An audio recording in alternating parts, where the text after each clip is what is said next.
হতাশ হয়ে পড়েছেন। তার বন্ধু রিমার কাছে আর্থিক পরিস্থিতি নিয়ে মুকেশ পরামর্শও চান। মুকেশ রিমাকে তার লোনের ইনস্টলমেন্ট এবং ক্রেডিট কার্ডের বিভিন্ন সমস্যার কথাও জানান। রিমা তার থেকে লোনের বিস্তারিত তথ্য চান। মুকেশ বলেন যে তার একটি হোম লোন, একটি গাড়ির লোন, পার্সোনাল লোন এবং তার উপরে একটি ক্রেডিট কার্ডেরও লোন রয়েছে। রিমা জানতে চান এখানে সমস্যা কোথায়। মুকেশ বলেন এতগুলি লোনের টাকা দেওয়া রীতিমতো কঠিন হয়ে পড়েছে। রিমা তখন তাকে একজন ক্রেডিট কাউন্সিলরের কাছ থেকে পরামর্শ নিতে বলেন। মুকেশ বিস্ময় প্রকাশ করে জানতে চান ক্রেডিট কাউন্সিলর বিষয়টি কি, তিনি কিভাবেই বা সাহায্য করতে পারেন। রিমা বলেন তারা সুষ্ঠুভাবে ঋণ ম্যানেজ করতে সাহায্য করতে পারেন। এছাড়াও তারা অনেক বিষয় সহায়তা করে থাকে। প্রায়শই মুকেশের মতো অনেকেই কোনো কারণে নেওয়া ঋণের টাকা পরিশোধ করতে পারেন না। প্রতিটি বিলম্বে করা পেমেন্ট ঋণ গ্রহীতাকে আরও ঋণের ফাঁদে ঠেলে দেয়, আর এই ফাঁদ থেকে মুক্তি পাওয়া কঠিন হয়ে পড়ে।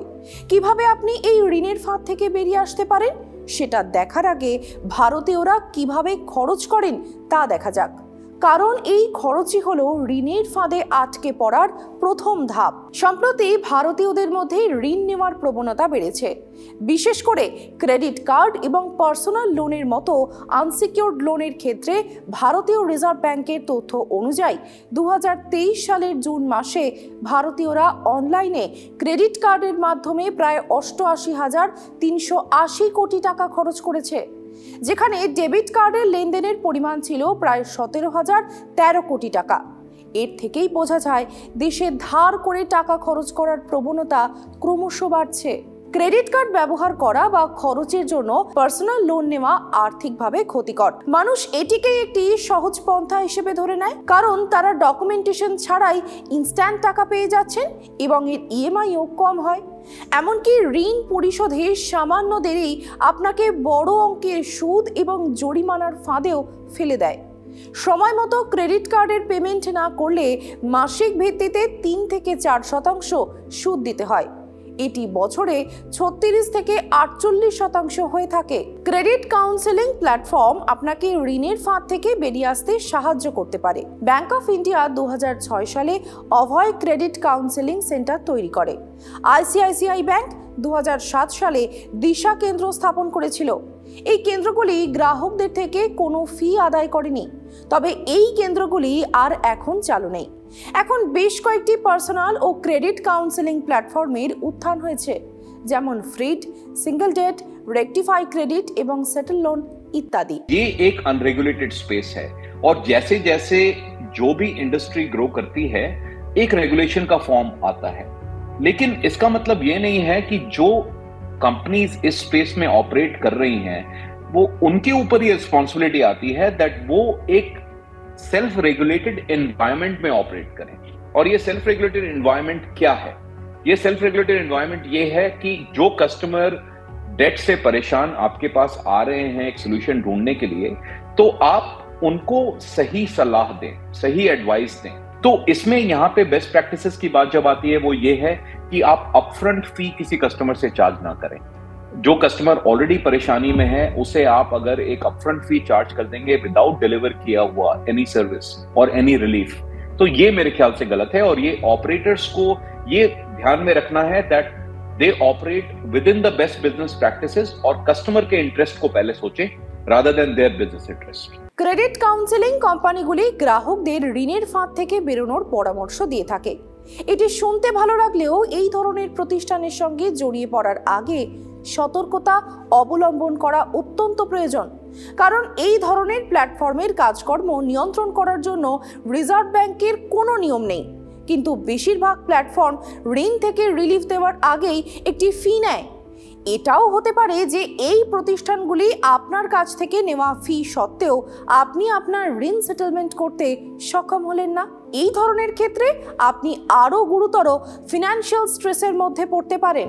कस्टमर के पास एक ऑप्शन ये बनता है कि वो उसी क्रेडिट काउंसलिंग एजेंसी से रिलीफ ढूंढें और रिफंड की डिमांड करें, क्योंकि अगर आपने टर्म्स को नहीं समझा है और आपकी तरफ से कोई मिसअंडरस्टैंडिंग की वजह से आप किसी प्रोग्राम में इन्वॉल्व हो गए हैं, तो I think again it is a moral responsibility of the debt relief company to provide you with a refund, right, and make sure that आप जो सिचुएशन में हमारे पास आए थे और किसी क्रेडिट काउंसलिंग कंपनी के पास आए थे, आपकी सिचुएशन वर्स ना हो।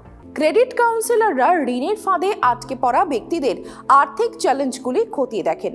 এই সংস্থাগুলি ঋণ গ্রহীতাদের আয় এবং ব্যয়ের একটি হিসেব তৈরি করে, যা নির্ধারণ করতে সাহায্য করে যে সংশ্লিষ্ট ব্যক্তি তার নেওয়া ঋণ কত সহজে পরিশোধ করতে পারেন। তারপর এই সংস্থাগুলি ঋণ গ্রহীতাকে পরামর্শ দেয় যে তিনি কিভাবে কিছু অর্থ সঞ্চয় করে খরচ কমাতে পারেন। ফান্ডগুলি একটি আলাদা অ্যাকাউন্টে জমা করা হয়, যা ঋণ গ্রহীতাদের ঋণ পরিশোধ করতে ব্যবহার করা হবে। এই সংস্থাগুলি প্রথমে ঋণ গ্রহীতাদের বেশি সুদে ঋণ এবং ক্রেডিট কার্ডের বিল পরিশোধ করার চেষ্টা করে থাকে। কাউন্সিলররা সুদের হার কমানোর জন্য ব্যাংকের সঙ্গেও আলোচনা করেন।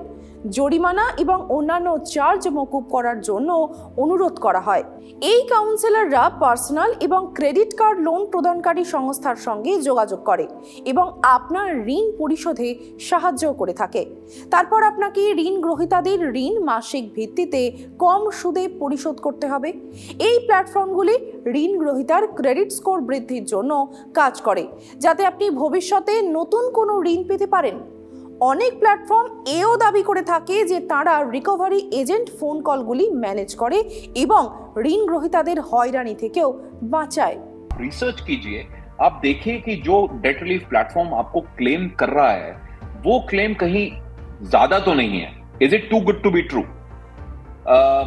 And you know check that, number 1। Number 2, आप उनकी रेटिंग देखिए, आप उनके जो काउंसलर से बात कर रहे हैं उनसे आप अपनी प्रॉब्लम के बारे में बयान करें और उनसे पूछें कि आपको क्या रिलीफ मिल सकता है और क्या आपके पास यही एक सोल्यूशन है।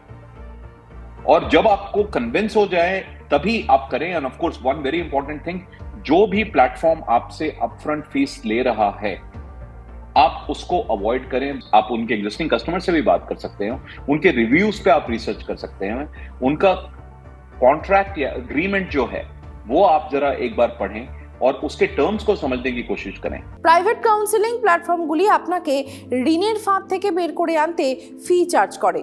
যেমন ফ্রিড 649 থেকে 1299 টাকা পর্যন্ত মাসিক প্ল্যাটফর্ম ফি চার্জ করে।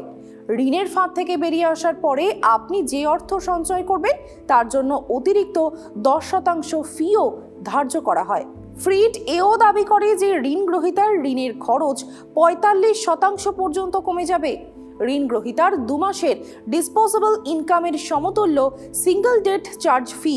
এদিকে রেকটিফাই ক্রেডিটের বেস চার্জ রয়েছে 5000 টাকা। ঠিক মুকেশের মতো আপনি যদি নিজের ঋণের ফাঁদে আটকে পড়েন এবং এটি থেকে বেরিয়ে আসতে না পারেন তাহলে ক্রেডিট কাউন্সিলরের কাছে যেতে পারেন। তবে এক্ষেত্রেও সতর্কতা অত্যন্ত জরুরি। ক্রেডিট কাউন্সিলরের কাছে যাওয়ার আগে তাদের কাজের রেকর্ড এবং বাজারে সুনাম রয়েছে কতটা সেই বিষয়ে খুঁটিনাটি জানতে ভুলবেন না। এই ধরনের প্রতিষ্ঠানের মাধ্যমে যারা তাদের ঋণ সেটেলমেন্ট করেছেন তাদের সঙ্গেও প্রয়োজনে কথা বলুন। অন্যের অভিজ্ঞতা না জেনে সাহায্য চাওয়া মোটেই নিরাপদ নয়। শুধুমাত্র ক্রেডিট কাউন্সেলিং কোম্পানির ওয়েবসাইটের রিভিউর ওপর নির্ভর করবেন না। গ্রাহকদের সঙ্গে সরাসরি যোগাযোগ করুন। যদি আপনি একটি লোন স্ক্যামে ধরা পড়েন তাহলে কি করবেন না তাও জানুন। লোন সংক্রান্ত ফোন এড়াতে কখনোই আপনার ফোন নম্বর বা ঠিকানা পরিবর্তন করবেন না। লোন এজেন্টের কলগুলিকে উপেক্ষাও করা ঠিক নয়। সবকিছু ভাগ্যের ওপর ছেড়ে দেওয়া কখনোই ঠিক নয়। আলোচনা করুন কিভাবে আপনি ইএমআই কমাতে পারেন এবং মেয়াদ বাড়াতে পারেন। যদি একজন লোন এজেন্টের আচরণে কোনো রকম অভদ্রতা প্রকাশ পায় তাহলে ব্যাংকে সরাসরি অভিযোগ দায়ের করুন।